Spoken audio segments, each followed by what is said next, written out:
Hello friends, నేను శరణ్యాని. ఇవాళ మంచు తాకిన పూలు 57వ భాగం చదువుకుందాము. రాసిన వారు మీనా ముక్తేశ్వర్ గారు. సంగవి ఆలోచిస్తూ ఉంది.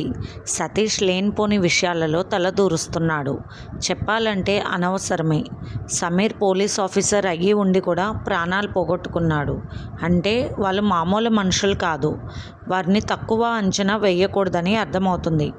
ఏం నిర్ణయించుకుంటాడో ఏమో. అంశు దిగులుగా ఉండి ఉంటుంది. పిల్లలిద్దరితో సతీష్లో ఇప్పుడు లేనిపోని మానసిక వేదన మొదలయ్యి అంశు చెప్పిన మాట వినడం లేదు. అంశు చాలా ఇబ్బంది పడుతుందని ఆలోచిస్తున్న సంగవి తమ్ముడు హాస్పిటల్ ముందున్న గార్డెన్లోకి వచ్చి సంగవిని రమ్మని మెసేజ్ పెట్టడంతో బయటకు వచ్చింది సంగవి. సతీష్ ముఖం చూసి ముందుగా తను మాట్లాడడం మంచిది కాదు, సతీష్ మాట్లాడడమే మంచిది అనుకుంది. అక్క, పెద్ద పెద్ద వాళ్ళు కలిసి పక్కా ప్లాన్తో చంపేశారు సమీర్ని. ఎంత దారుణం! వాడి దగ్గర ఉండే ఒక్క చిన్న పోలీస్ ద్వారా విషయం తెలిసింది. కొన్ని విషయాలు వాడు సేకరించి ఎక్కడో దాచాడంటని అవి మాత్రం తెలియలేదు. సహనాన్ని అడగాలి. ఆ విషయం పట్టించుకొని మనం పై అధికారుల దగ్గరికి వెళ్ళి రిపోర్ట్ చేస్తే బాగుంటుంది అనుకుంటున్నానని చెబుతున్నా తమ్ముడు వైపు చూసి మౌనంగా ఉంది సంగవి. మానసిక వేదన పడుతున్న వారి బాధను మొత్తం విని కానీ ఒక విషయం చెప్పడం కుదరదు. అందుకనే మౌనం వహించింది సంగవి. సతీష్ చాలా ఆలోచిస్తున్నాడని తెలుస్తూనే ఉంది. కానీ ఆ వైపు నుండి పక్కకు మళ్లించడం చాలా అవసరం. ప్రస్తుతానికి ఏ గొడవల్లో సతీష్ తలపడిపోకపోవడం మంచిది అని ఆలోచిస్తూ ఉంది. సతీష్, మాట్లాడవేంటక్క? సమీర్ని పోగొట్టుకున్న మనం వాడి కోసం సరైన నిర్ణయం తీసుకోవద్దా? చేతులు ముడుచుకొని కూర్చోవాల్సిందేనా అన్నాడు సతీష్ కాస్త కోపంగా. సతీష్, ముందు కూర్చో, నెమ్మదిగా మాట్లాడు. జరిగిపోయిన విషయం గురించి ఆలోచనతో ప్రవర్తించడం మంచిది. సమీర్కి తనపై దాడి జరిగే అవకాశం ఉందని ముందే తెలుసుంటుంది కదూ. ఆ విషయాలు నీకు ఏమీ షేర్ చేయలేదంటే ఆపదలు కొని తెచ్చుకున్నట్లు అవుతుందని నీ గురించి ఆలోచించాడు సమీర్. అది ఎంతో కోరుకురాని కోయిల అతని కాళ్ళకు చుట్టుకుని సమీర్ ప్రాణాలను తీసింది. అసలు నీ విషయాలు ఏవి కూడా నువ్వు సక్రమంగా పట్టించుకోవడం లేదు. ఆరోగ్యాన్ని కానీ, పిల్లల్ని కానీ, ఇంటిని కానీ, అటు ఆఫీస్ పనులు కానీ నువ్వు బాధ్యతగా చూసుకోవాల్సినవన్నీ చాలా ఉన్నాయి కదా సతీష్ అంటూ నక్కవైపు ఆశ్చర్యంగా చూశాడు సతీష్. స్వార్థపరులమా అక్క మనకు కాస్త ప్రేమ, అభిమానం, స్నేహం ఉంటాయి కదూ. వాటిని మనం పోగొట్టుకుని ఒక మరబొమ్మలాగా బతకాలంటావా అన్నాడు సతీష్ అటువైపుగా తిరిగి కోపంగా. సతీష్, సమయం అనేది ఒకటి ఉంటుంది, సాక్ష్యం ఎక్కడుంది అనేది మనకు తెలియదు. సహన ప్రస్తుతానికి తనకు తానుగా మానసికంగా ఆనందంగానే ఉంటుంది. ఇప్పుడు నువ్వు ఈ విషయాన్ని పట్టించుకుని పరిశోధన మొదలు పెడితే అటు సహనాకు జీవితం పరీక్ష అవుతుంది, ఇటు నీకు ఇబ్బందులు వస్తాయి. తద్వారా నీ భార్య, బిడ్డలు ఆపదలో పడతారు. సింహమైనా ఒక్కోసారి తెలివి లేకుండా ఉచ్చులో పడుతుంది. అటువంటప్పుడు తెలివిగా ఆలోచనతో అడుగులు వేస్తూ మోసాన్ని అసలైన ఉచ్చుతో బిగించాలి. అంతేకాని ఇప్పుడు అర్థం లేని సమయంలో వేడిగా ఉన్న రాజకీయాలలో నువ్వు ప్రత్యేకంగా ఒక విషయాన్ని పట్టించుకుంటే అవతల పార్టీ వాడు నిన్నేదైనా చేసి నువ్వు వాళ్ళ మనిషివి, పక్క పార్టీ వాడు చంపాడంటూ లేనిపోని నిందలు వేసి రాజకీయంగా లబ్ధి పొందుతారు. అందుకు ఉచ్చులు చాలామంది వేస్తూ ఉంటారు. అలా ఏ వర్గంలో అయినా ఉన్నారు. సమాజాన్ని భ్రష్టు పట్టించే పెద్దలే తప్పుడు నుండి తప్పించుకోవడానికి ఎవరో ఒకరిని బలి చేస్తారు. అలా సమీర్ని బలి చేశారు. ఇప్పుడు ఆ విషయంలోకి వెళితే నీకు కూడా తప్పదు గండం. తొందరపాటు వ్యక్తులను కావాల్సిన విషయాలకు వాడుకోవడానికి ప్రయత్నించేవారు ఎంతకైనా తెగిస్తారు. దయచేసి నువ్వు ఆ విషయంలోకి అప్పుడే వెళ్ళవద్దు. ఒక సమయం అంటూ వస్తుంది సతీష్. ఆ రోజు ఖచ్చితంగా నిర్ణయం తీసుకోవచ్చు. కానీ సమీర్ దగ్గర ఉన్న సాక్ష్యం ఏమిటో, అందువల్ల మనకు కూడా ఇబ్బందులు కలిగే అవకాశం ఉంటుంది. భార్య, చిన్నపిల్లలు, అమ్మ, కుటుంబం ఉన్నవాడివి నువ్వు. ఇప్పుడు ఈ విషయంలోకి నువ్వు ఎంటర్ అయ్యావని తెలిస్తే వాళ్ళెవ్వరూ కూడా తేలిగ్గా వదలరు. కావాలని సుడిగుండంలో పడిపోయినట్టుగా జీవితాన్ని చెడగొట్టుకోకూడదు. అవసరం వచ్చినప్పుడు, ఆ సమయం వచ్చినప్పుడు ఆ పని దానంతట అదే జరిగిపోతుందన్నది సంగవి. అందుకు తెలివైన నిర్ణయాలు కావాలి. తొందరపాటు ప్రమాదం. సంఘవి కొత్త కోణంలో ఆలోచించింది. ఆవేశంతో రగిలిపోతున్న సతీష్కి సమీర్ని చంపేసిన వాళ్ళని వదలకుండా ఖైదు చేయించాలన్న ఒక తపన కనిపిస్తుంది. కానీ సమయం మాత్రం ఇది కాదు సతీష్. రాజకీయాలు ముమ్మరంగా జరుగుతూ ఉన్నాయి. వాళ్ళ యాత్రలు సాగిస్తూ ఇంటింటికి వెళ్ళి వారికి కావాల్సిన సదుపాయాలు సమర్పిస్తూ ఉన్నారు. బెంగళూరు చుట్టుపక్కల ఉన్న పల్లెటూర్లకి తిరుగుతూ రాజకీయ చదరంగం ఆడుతున్నారు పెద్దలు. ఇటువంటి సమయంలో నువ్వు ఈ విషయాన్ని పట్టుకోవడం అంత మంచిది కాదు సతీష్. ఇప్పుడు ఏదన్నా జరిగినా కూడా ఒక పార్టీ ఇంకో పార్టీ మీద నింద మోపుతూ తన గెలుపు కోసం వాడుకుంటుంది. జరిగిన విషయం అని ఆలోచించమని చెప్పింది సంఘవి. అక్క చెప్పింది నిజమే అనిపించింది. సమీర్ విషయంలో మనం శ్రద్ధ వహించి దోషులను బయట పెట్టాల్సిందే. కానీ సమయం మాత్రం ఇది కాదు సతీష్. ఒక విషయానికి మనుగిన తర్వాత, ఇక్కడున్న రాజకీయ చదరంగం ముగిసిన తర్వాత పావులు కదిలే సమయంలో అప్పుడు మనం తెలివిగా ఎవరి ద్వారా విషయాన్ని మనం అధికారులకు చేర్చాలో అలా చేర్చాలన్నది సంఘవి. అంశు రాత్రి ఫోన్ చేసి సతీష్ ఆలోచనలన్నీ కూడా చెప్పింది. అందువల్ల ఆమె ఆ విషయం పట్ల ఆలోచించి అంశు చెప్పిన విషయాలను కూడా పరిశీలించి కాస్త విశ్లేషించి తను తీసుకున్న నిర్ణయాలను సతీష్కి పూర్తిగా చెప్పింది. అక్క మాటలు వింటున్న సతీష్కి మనసు శాంతించింది. నిజమే, పద్మవ్యూహంలో దూసుకు వెళ్ళిపోయి వెనక్కి తిరిగి రాలేకపోవడం కూడా గెలవడం కాదు. వెళ్ళేమా లేదా అని తెలియకుండా, వెళ్ళి వచ్చామా లేదా అన్నట్లు తెలియకుండా జారిపోవాలి. అది మనము అని తెలియకూడదు. నిజమే అక్క చెప్పిన విషయంలో చాలా విషయం ఉంది అనుకున్నాడు సతీష్. సతీష్, భవిష్యత్తు ముఖ్యం. 2 బిడ్డల తండ్రివి నువ్వు. ఒక పక్కన సమీర్ బిడ్డ విషయం చూస్తున్నావు. ఇప్పుడు సహనా సమయానికి సమీర్ ప్రేమను అంగీకరించి పెళ్లి చేసుకుంది కాబట్టి ఆ విషయం ఆమె మనసుకు అంతగా తాకలేదు.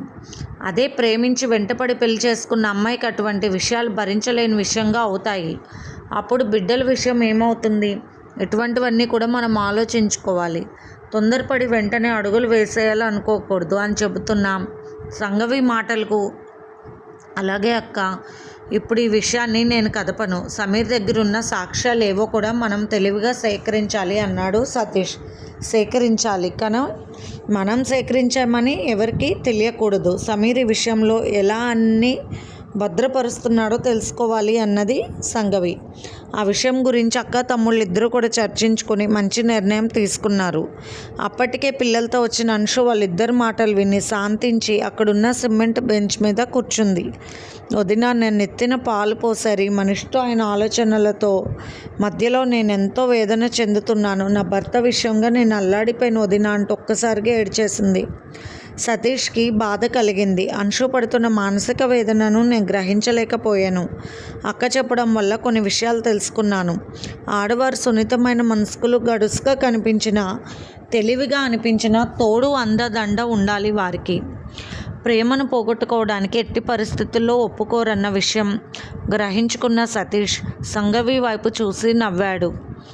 ముందు నీ కూతుర్ని, కొడుకుని, నీ భార్యను ఓదార్చుకోరా పో అంటూ నవ్వింది సంఘవి. వదిన, మానసాదేవి గారికి ఎలా ఉంది అన్నది అంశు. మానసాదేవి గారికి తలలో ఏదో గడ్డలా వచ్చిందని, అందువల్ల ఆమె మైండ్ స్ట్రక్ అయినట్లు అయ్యిందని, అది చాలా క్రిటికల్గా ఆపరేషన్ జరుగుతుంది, జాగ్రత్తగా చెయ్యాలని, అందుకే టైం తీసుకుంటున్నామని డాక్టర్లు చెప్పారంటున్నా. సంఘవి వైపు చూసి ఆమె కళ్ళల్లో నీళ్ళు చూసి బాధపడింది అంశు. తప్పకుండా బాగుపడాలి. ఎందరికో ఎన్నో విధాలుగా తన వైద్యంతో జీవితాలను ఇచ్చిన మానసాదేవి గారు సుఖంగా సంతోషంగా ఉండాలని మనస్ఫూర్తిగా కోరుకుంది అంశు. అలాగే బాధపడింది సంఘవి. సతీష్కి చాలా బాధ కలిగింది. ఇంతలో సహనా వచ్చింది పాపతో. జేమ్స్ వాళ్ళ దగ్గర నుండి సహనా వైపు చూసిన సతీష్ ఆశ్చర్యపోయాడు. ఆ అమ్మాయి ముఖంలో అంత వేదన లేదు, తొందరగానే సర్దుకుంది. పోనీలే, అదే కావాలి. బిడ్డ ఉండబట్టి ఆ బిడ్డ మీద ప్రేమతో తన తొందరగా తేరుకుంది అనుకున్నాడు సతీష్. సహనా అంశు వైపు, సతీష్ వైపు చూసి పలకరించింది. అంశు తన పాపాయిని పొడికేసాక సహనా కూడా తన పాపను అక్కడే పడుకోబెట్టింది. సంతోష్ వాళ్ళ దగ్గర ఆడుకుంటూ ఉన్నాడు. సతీష్, సహనా, సంఘవి, అంశు మాట్లాడుకుంటూ ఉన్నారు. సతీష్ మాట్లాడుతూ, సమీర్ దగ్గర ఏదో సాక్ష్యం ఉంది అంటున్నారు సహనా. అది మనకు దొరికితే మనం మంచి నిర్ణయం తీసుకోవచ్చు.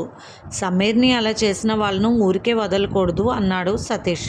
సహనా కాసేపు ఆలోచించి సంఘవి వైపు చూసి, ఆయన రహస్యంగా దాచిన వస్తువు వాళ్ళకి అందజేశాను నేను. మొన్న నేను ప్లే స్కూల్లో ఉన్నప్పుడు ఎవరో ముగ్గురు ఆగంతకులు వచ్చారు, కాస్త భారీగా ఉన్నారు అంటున్న సహనా వైపు చూసి సతీష్, సమీర్ ఇచ్చిన సాక్ష్యం ఏమిటి అన్నాడు. ఏమో, ఆయన ఏదో పెన్ డ్రైవ్ లాగా ఉంది, అది పాపాయి ఆడుకునే బొమ్మలో పెట్టారు. అది నాకు భయమేసి జేమ్స్ దగ్గర దాయమని ఇచ్చాను. తర్వాత వాడు రావడం ఇచ్చేయడం జరిగిందని చెప్పిన సహనా వైపు చూసి కోపంగా మారిపోయింది సతీష్ ముఖం. భర్త మీద కనీసం అనుకున్న సతీష్ అంతలోనే అవును, ఎవరూ లేని ఒంటరి ఆడది ఒక్కసారి నిస్సహాయంగా అయ్యింది. ఆమె జీవితం ఇంకెందుకు, ఇంకా ఏముంది పాపం, బిడ్డ కోసం మరి అలా ఆలోచించక ఏం చేస్తుంది అనుకుని శాంతించాడు. అందుకే సహనా మన దగ్గర ఉన్నా కూడా వాళ్ళు ఏమీ కూడా మనల్ని పట్టించుకోవడం లేదు అనుకున్నాడు సతీష్. అది కూడా ఒక మంచిది లే తమ్ముడు, ఆ సమయం వచ్చినప్పుడు వాళ్ళ పాపం పండినప్పుడు తప్పించుకోలేరు. ఇక ఎవరి బాధ్యతలో వారు శ్రద్ధగా ఉండండి అంతే అన్నది సంగవి. అది మంచి విషయం. అటువంటి మూర్ఖులకు ఎదురు వెళ్ళకపోవడమే మంచిది. పిల్లలతో ఉన్న సంసారాలు పాడవుతాయి అన్నది సహనా భయంగా. అప్పుడు అర్థమైంది సహనాకు తన కన్నా కూడా తన బిడ్డ కన్నా అంశు వాళ్ళ ఫ్యామిలీ సంగవి విషయంలో కూడా ఆలోచించి ఆ పండ్రైవ్ ఇచ్చేసినట్లు అర్థం చేసుకున్నారు సతీష్, సంగవి, అంశు. సహనాలో కనిపిస్తున్న ఒక కొత్త మెరుపు కారణం జేమ్స్ అని అర్థం చేసుకుంటుంది సంగవి. అవును, జేమ్స్ సలహాలు అలాగే ఉంటాయి. మనకేది అంటుకోకుండా మనం హ్యాపీగా ఉండాలి అంటాడు. తనకు చుట్టూ బాధల బందిరి ఏదైనా ఉంటే ఇష్టం ఉండదు అనుకున్న సంగవి అంశు సహనా వాళ్ళతో కలిసి కిచెన్ రూమ్లోకి వెళ్ళింది. రోజులు జరిగిపోతూ ఉన్నాయి. సంగవి మానసాదేవి గారి పాపను పెద్దగా అలవాటు చేసుకోవడం లేదు. మానసాదేవి గారు వచ్చిన తర్వాత మళ్ళీ ఆ బంధానికి దూరంగా ఉండాలంటే బాధపడాల్సి వస్తుంది. అందుకే తను కేవలం శ్రద్ధగా పాప విషయంలో పట్టించుకోవడం వరకే చూస్తుంది. పాపకు తను పెద్ద అలవాటు కాకుండా జాగ్రత్త పడుతుంది. మైసూర్లో ఒక మహాసభ జరుగుతుంది. అక్కడ అన్ని వర్గాల్లో సేవలు అందించిన ప్రముఖులకు అవార్డులు ఇవ్వడం జరుగుతుంది. అలా మానసాదేవి గారి ప్రతిభకు అవార్డు వచ్చింది. అది అందుకోవడానికి డాక్టర్ సంగవిని ఇన్వైట్ చేశారు. తప్పకుండా వస్తానని చెప్పింది సంగవి. ఆఫీస్ విషయాల్లో కూడా శ్రద్ధ వహిస్తూ ఇంటి బాధ్యతల్లో ఉంటున్నాడు సతీష్. తొందరపాటు చర్యలు వద్దని అక్క చెప్పిన తర్వాత అతను ఇక కుటుంబ బాధ్యతలు, ఆఫీస్ బాధ్యతలు అన్నీ కూడా చూసుకుంటున్నాడు. అంశు పిల్లలతో అత్తగారితో సమయం తెలియకుండా గడుపుతూ మధ్య మధ్యలో పుట్టింటికి వెళ్తూ తల్లిదండ్రులకు ఆనందాన్ని కలిగిస్తూ సమయం చక్కగా గడుపుతుంది. సంతోష్ బడికి వెళ్తున్నాడు. సంతోష్కి సెలవులు వచ్చేసరికి సతీష్ తల్లికి కొన్ని గుడులు చూపించాలని తన ఫ్యామిలీతో బయలుదేరాడు. సంగవికి ఆ రోజు మైసూర్ ఫంక్షన్కి వెళ్ళాలని సిస్టర్ గుర్తు చేయడంతో ఆ కార్డు కూడా తీసుకుని మైసూర్ బయలుదేరింది. హాస్పిటల్కి సంబంధించిన కారులో ఎంతోమంది డాక్టర్స్తో చాలా సందడిగా హడావుడిగా ఉన్నది ఫంక్షన్ హాల్. పెద్ద పెద్ద హాస్పిటల్స్లో సేవ చేసిన కొందరిని అభినందించారు. వారికి అవార్డులు ఇవ్వడం జరిగింది. తదుపరి మానసాదేవి గారి అవార్డు ప్రదానం జరుగుతుంది. ఒక పెద్ద డాక్టర్ గారు మానసాదేవి గారి గురించి మాట్లాడుతూ ఆ మధ్యలో సంగవి గురించి కూడా చెప్పారు. మానసాదేవి గారి ఆరోగ్యం బాగోక ఆమె స్టేట్స్లో ఉన్నారు. అందువల్ల ఆమె స్థానంలో అవార్డు తీసుకునే అర్హత సంగవిలో ఉందని చెప్పాలి. ఓర్పు, ధైర్యము, విద్య పట్ల ఆసక్తి, వైద్యం పట్ల సహనం ఎన్నో ఉన్న డాక్టర్ సంగవి గారి గురించి ప్రస్తావించారు. ఎన్నోసార్లు మానసాదేవి గారు ఆమె ప్రియమైన శిష్యురాలుగా పేరు పొందిన డాక్టర్ సంగవి గారిని స్టేజ్ మీదకి రమ్మని ఆహ్వానిస్తున్నాం. మానసాదేవి గారికి ఇచ్చే అవార్డును స్వీకరించవలసిందిగా కోరుతున్నామంటూ సంగవిని ఇన్వైట్ చేశారు. సంగవి ఎంతో దర్పంగా స్టేజ్ మీదకు వెళ్ళి వారిచ్చిన అవార్డును తీసుకున్న అందరికీ నమస్కరించి సభికలు మాట్లాడమని కోరటంతో మైక్ తీసుకుంది.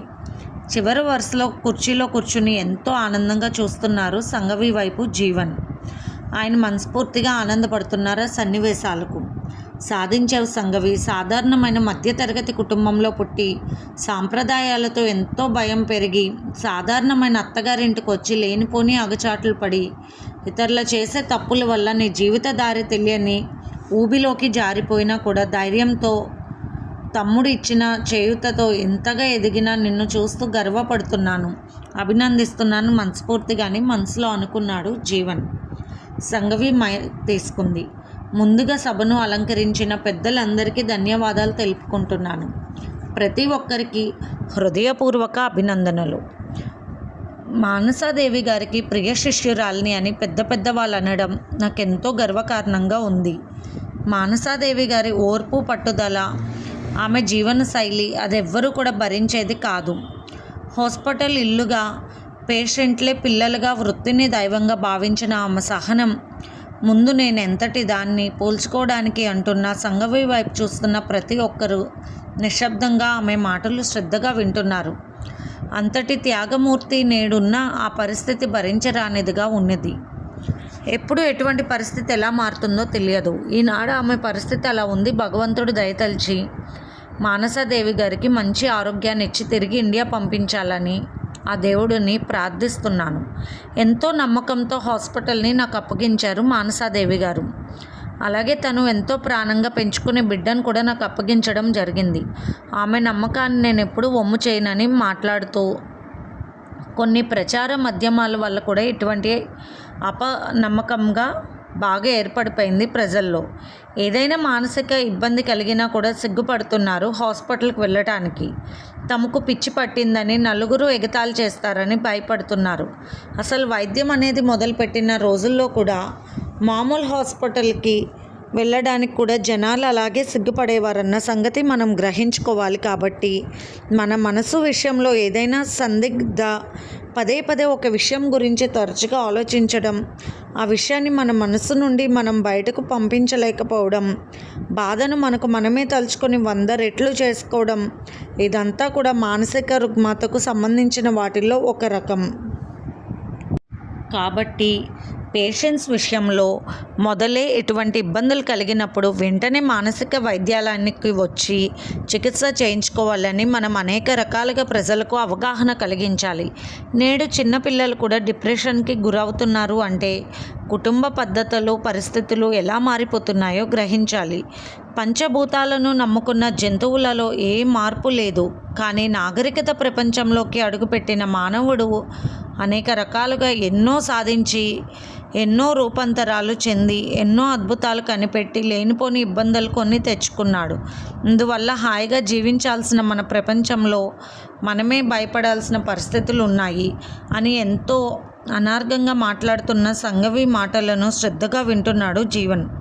సంఘవి చెప్పే ప్రతి విషయం నిజం. మన సమాజం ఎంతో మారాల్సి ఉంది. ప్రతి ఇల్లు కూడా ఇంటి పెద్దలు శ్రద్ధగా నిర్వర్తించాలి. ఇంటి బాధ్యతలను, బిడ్డలను జాగ్రత్తగా చూసుకోవాలి. అలాగే టీచర్స్, లెక్చరర్స్ అందరూ కూడా విద్యార్థుల పట్ల చాలా శ్రద్ధగా ఉండి తీరాలి. ఇతరులను ఇబ్బంది పెట్టి ఆనందించే శాడిజం అలవాట్లు పిల్లల్లో అలవాడుతున్నాయేమో అని గ్రహించి వారికి సరైన భయం చెప్పి బాధ్యతగా పెంచాలి. ముందు తల్లిదండ్రులు, ఆడపిల్లలు బయటకు వెళ్ళి ఇంటికి వచ్చే వరకు కూడా కంగారు పడే రోజులు అలాగే ఉన్నాయి. ఏమాత్రం మారకుండా. కానీ విద్య కోసం వెళ్ళి ఆడ మగ ఎవరైనా సరే తాము జ్ఞానాన్ని పొందడానికి చదువుకుంటున్నామని తెలియక అజ్ఞానమైన విషయాలకు లోబడి జీవితాలను పాడు చేసుకుంటున్నారు. ఇవన్నీ కూడా బలహీనమైన మనస్తత్వానికి, ఉద్రేకమైన మనస్తత్వానికి కారణాలు చాలా ఉంటాయని చెబుతున్న సంఘవి మాటలకు సభాసదులందరూ కూడా చప్పట్లు వర్షం కురిపించారు. ఆ తర్వాత కొందరు మాట్లాడడం చాలా పొద్దుగూకిపోయింది. హాస్పిటల్ తరపు వాహనం ఉండడంతో సంఘవి ఇబ్బంది పడలేదు. తన ప్రసంగం ముగించాక అందరూ చప్పట్ల వర్షం కురిపించారు. ప్రతి ఒక్కరూ కూడా అభినందించారు. వారిలో చివరిగా జీవన్ కూడా ఉండడం గ్రహించింది సంఘవి. ఫంక్షన్ పూర్తయిన తర్వాత అందరూ లైట్గా టిఫిన్ చేసి బయలుదేరారు. విపరీతమైన వర్షము, గాలి వస్తూ ఉంది. ఇదేమిటో వాతావరణం ఉన్నట్టుండి మారిపోయిందనుకుంది సంఘవి. ఎదురుగాలులకి ప్రయాణించకపోవడమే మంచిది. అది ఈ సమయంలో విపరీతమైన వాన కురుస్తూ ఉండడంతో దారి కూడా కనిపించడం లేదు. సందేహంగా చూస్తున్న సంఘవిని జీవన్ ఇంటికి రమ్మని ఇన్వైట్ చేశాడు. మళ్ళీ ఎప్పుడన్నా వస్తాను అనుభవిన సంఘవికి ఈ వర్షంలో వెళ్ళడం చాలా ప్రమాదం అని డ్రైవర్కి చెప్పి జీవన్ వాళ్ళ ఇంటికి వెళ్ళారు. ఇల్లు ఎంతో అందంగా, చాలా అందంగా ఉంది. సంఘవికి ఎంతో నచ్చింది. సంఘవి ఎప్పుడూ అంటూ ఉండేది, ఇల్లు కట్టుకుంటే ఇలా ఉంటే బాగుంటుంది అని. జీవన్తో ఎన్నోసార్లు ఆ ఇంటి ముందర అలాగే ఉంది ఏర్పాట్లు. డ్రైవర్ని కూడా పక్కనే ఉన్న అవుట్ హౌస్లో ఉండమని చెప్పి వచ్చాడు జీవన్. సంఘవికి జీవన్ పిల్లలను చూడాలని ఎంతో ఆశగా ఉంది. కరుణ ఎదురొచ్చి పలకరించింది ఆప్యాయంగా. కొత్త పాత లేకుండా తనను ఎంతో గౌరవిస్తూ నవ్వుతూ మాట్లాడుతూ ఉంది కరుణ. జీవన్ చెప్పినట్లు ఉన్నారు, అందుకే ఆమె మరింత శ్రద్ధగా చూస్తుంది తనను. పిల్లలు అన్నది సంఘవి. పడుకున్నారు, రండి చూద్దురుగానంటూ తీసుకెళ్ళింది కరుణ. పిల్లలిద్దరూ నిద్రపోతున్నారు. తెల్లగా బొద్దుగా ఎంతో అందంగా ఉన్నారు పిల్లలిద్దరూ. ఒక్కసారి ఎత్తుకోవాలన్నంత ఆశ కలిగింది. కానీ ఉదయాన్నే ఎత్తుకోవచ్చు, నిద్రకు డిస్టర్బ్ అవుతారు అనుకుని చూసి నవ్వింది. అత్తయ్య గారు ఎక్కడున్నారని జీవన్ని అడిగితే తల్లున్న గదిలోకి తీసుకువెళ్ళాడు జీవన్. ఆమె ఒక గదిలో ఉంది. సరస్వతి గారు మంచం మీద చాలా బలహీనంగా ఉన్నారు. డాక్టర్ గారికి చూపిస్తున్నాం సంగవి, మందులు వాడుతున్నాం, కానీ ఆమెకు ఒక కంప్లైంట్ వచ్చిందని చిన్నగా చెప్పాడు జీవన్. సరస్వతి గారు సంగవిని చూడగానే ముచ్చట పడిపోయారు. వచ్చావా అన్నట్లు చూస్తున్నారు, కానీ ఆమెకు మాట పెగల్లేదు. మూతి కూడా వంకరలు పోయినట్టు కనిపించింది. అర్థమైంది, పెరాలసిస్ వచ్చి తగ్గినట్లుంది. అందుకనే తనే స్వయంగా మాట్లాడి నేను బాగున్నాను, ప్రస్తుతానికి ఇలా అవార్డు కోసం వచ్చానని తను సాధించిన విజయాలను గర్వంగా చెప్పింది సరస్వతి గారికి సంగవి. అలాగే సంగవి వైపు చూస్తుంటే సరస్వతి గారి కళ్ళల్లో నీళ్ళు జారిపోతూ ఉన్నాయి. మీకు తగ్గిపోతుంది అత్తయ్య అని చెప్పిన సంగవి మాటలకు తల ఒక రకంగా ఊపి అదోలా నవ్వింది సరస్వతి గారు. అక్కడే జీవన్ కూర్చుంటూ నిన్ను చూడాలని తప్పించిపోయింది అమ్మ, అందుకే పట్టుపట్టి తీసుకురావాలి అనుకున్నాను. ఎలాగో వర్షం రావడంతో ఒప్పుకున్నారు మీరా అన్నాడు గౌరవంగా జీవన్. మీరు రమ్మని అనకపోయినా రావాలనిపించింది నాకు. పిల్లలను అత్తయ్య గారిని చూడాలని, మీ సంసారం చూడాలని అనిపించిందని మనసులో అనుకుంది సంగవి. పిల్లలిద్దరూ ఏడుస్తుంటే పాలు కలిపి ఇద్దరికి చెరొక బాటిల్ పట్టించింది కరుణ. తల్లిపాలు లేవా అన్నది సంగవి. ఇద్దరికి చాలవు, ఒకరికి ఇచ్చి ఒకరికి ఇవ్వకుండా ఉండలేము, అందుకనే మంచి డాక్టర్ గారు సజెస్ట్ చేసిన మిల్క్ వాడుతున్నాము అని చెప్పింది కరుణ. పిల్లలు ఎంతో ముద్దుగా ఉన్నారు. తర్వాత సంగవికి ఒక ప్రత్యేకమైన రూమ్ ఇవ్వడంతో లోపలికి వెళ్ళి తలుపులు వేసుకుంది సంగవి. ఇది ఫ్రెండ్స్ ఇవాల్టి ఎపిసోడ్. రేపు ఇంకొక ఎపిసోడ్తో మేము ముందుకు వస్తాను. మీకు కనుక స్టోరీ నచ్చినట్లయితే లైక్ చేసి షేర్ చేసుకొని సబ్స్క్రైబ్ చేసుకోండి. ఉంటాను.